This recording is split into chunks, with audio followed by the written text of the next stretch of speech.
No último domingo, Nosso Senhor se apresentou para nós como o mestre das nossas vidas e, como sempre, um artista da palavra. E nos ensinou num lugar bastante específico. Dizia São Lucas que, enquanto caminhava, Cristo ensinava. Jesus, no último domingo, escolheu como lugar de ensino o caminho, a estrada. E nós dizíamos que a nossa vida poderia se comparar a um caminho e, portanto, Ele nos ensina justamente na estrada da vida. Hoje, um domingo depois, Nosso Senhor volta a se apresentar como mestre de nossas vidas. E Ele escolhe de novo um lugar para nos ensinar. Se no domingo passado nos ensinou no caminho, hoje, ao ouvirmos o Evangelho de São Lucas, nós vemos que Jesus nos ensinará na intimidade de uma casa. Ele escolhe uma casa, um lar. É justamente a mesa com os amigos que o Cristo toma aquele lugar como um lugar de ensino. No domingo passado, o coração da Boa Nova estava no fato de que Nosso Senhor nos mostrou o caminho que nos leva para a verdadeira vida. Ele nos falou do caminho que nos leva para o céu, e Ele disse para ti e para mim que o caminho é a porta estreita. Não por conta da dificuldade do caminho, mas porque na porta estreita nós levamos aquilo que é essencial: a graça e a caridade que não passa. Porém, nesse domingo, Nosso Senhor nos ensinará que essa porta estreita, ela tem um nome. E esse nome, essa virtude, esse lugar é que nós temos que buscar viver e ter em nossa vida. Se domingo passado Ele nos dizia que temos que passar pela porta estreita, hoje Ele nos diz que a porta estreita se chama humildade. Humildade é o caminho dos cristãos. Humildade é o nosso estilo de vida. Humildade é a nossa configuração com Cristo. De fato, Santo Agostinho, quando pensando na vida cristã, ele escreve dizendo: se me perguntarem qual é a primeira virtude cristã, eu vos responderei dizendo: é a humildade. Se me perguntarem qual a segunda virtude cristã, diz o santo, de novo direi: a humildade. E qual a terceira virtude cristã? A terceira virtude cristã é a humildade. E se me perguntarem infinitas vezes qual é a maior virtude cristã, todas as vezes eu direi que é a humildade. A humildade é a nossa virtude principal. E por quê, queridos? Porque se a soberba e o orgulho, eles geram todos os outros pecados, a iniciar pelo pecado original e depois todos os outros, a humildade é aquela virtude que gera todas as outras virtudes. Porque humildade vem de humus, de terra. Então, se o nosso coração tem uma terra boa, é ali que ele pode gerar novas sementes e novos frutos. A humildade, então, é esse solo fértil no qual nós podemos gerar uma vida verdadeiramente cristã. Agora, se nos perguntássemos, muito bem, Padre, mas o que é a humildade? O Evangelho de hoje, nas suas duas partes, nas suas duas parábolas, o Cristo vai nos dizer o que é a humildade.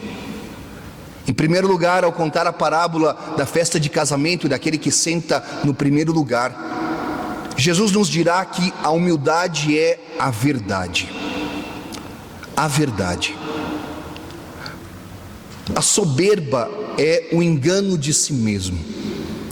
Já disse uma vez aqui, repito, a palavra soberba vem de super bios.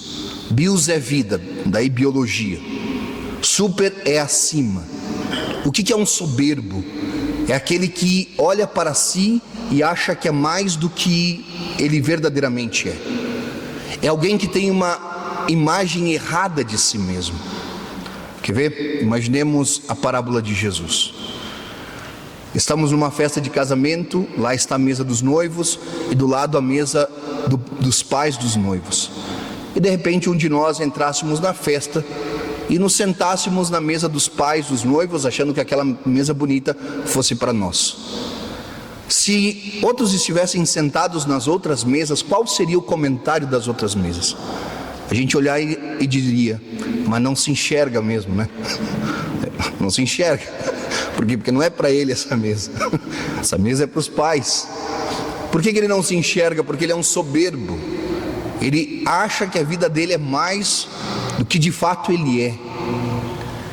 Então nós temos que buscar a humildade. Por que ela é a verdade? Porque Santa Teresa a define assim, quando ela diz: eu meditava por que Deus ama tanto a humildade, e ela diz: porque Ele é a suprema verdade.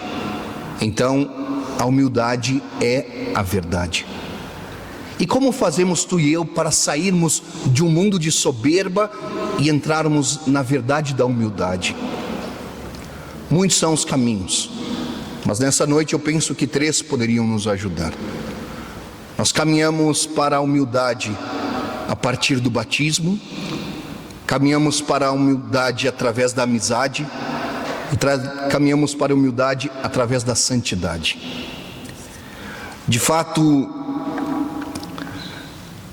a palavra grega utilizada para humildade é rebaixar-se, é inclinar-se. Deus, quando está no seio da Santíssima Trindade, Ele se inclina, Ele se abaixa quando Ele se encarna e se torna um de nós. Depois Jesus, na última ceia, Ele se inclina para lavar os pés. Depois Ele se inclina quando Ele se faz corpo e sangue, alma e divindade no altar. Depois Ele se inclina quando Ele morre na cruz. E por fim Ele se inclina quando desce à mansão dos mortos para buscar o último dos pecadores. O batismo é participar dessa paixão, morte e ressurreição de Cristo. É permitir que o Senhor mergulhe no nosso pecado mais profundo e nos ressuscite para uma vida nova. Então o primeiro passo para a humildade é vivermos o nosso batismo. Depois, não é à toa que o batismo tem como matéria a água. Por que a água? São Francisco de Assis, no Cântico das Criaturas, ele vai dizer: louvado sejas, meu Senhor, pela irmã água, a qual é muito útil e humilde e preciosa e casta.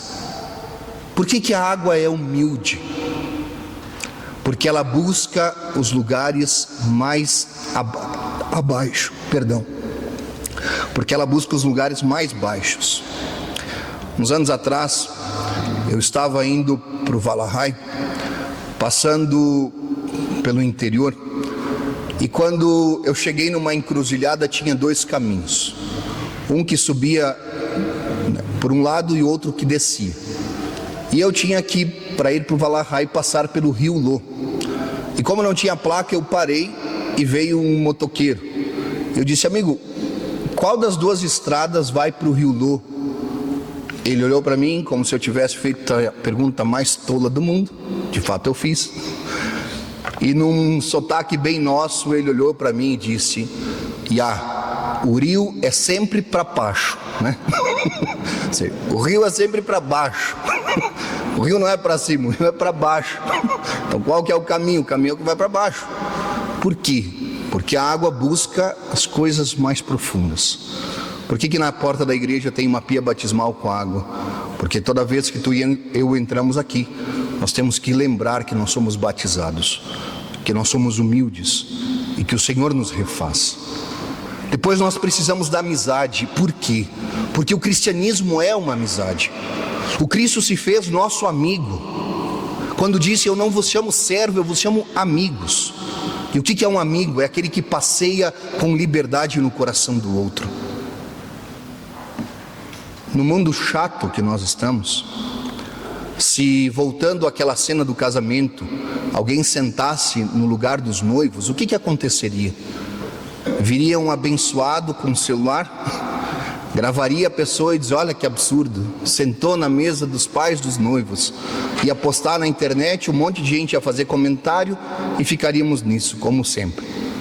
Agora, quando a gente vive uma saúde cristã, o que aconteceria? Nós teríamos um amigo. Se eu sentasse naquele lugar e um amigo meu estivesse na festa, eu sei o que aconteceria. Ele se levantaria, chegaria perto de mim e diria: ô boca aberta, tu não está vendo que esse lugar não é para ti? Vamos lá sentar onde é o nosso lugar. Nós riríamos a noite inteira do que eu teria feito, e todos os casamentos que nos encontrássemos, isso ia virar história e piada. Por quê? Porque o amigo, ele salva o outro amigo da sua soberba, do seu orgulho, e lembra ele quem ele é.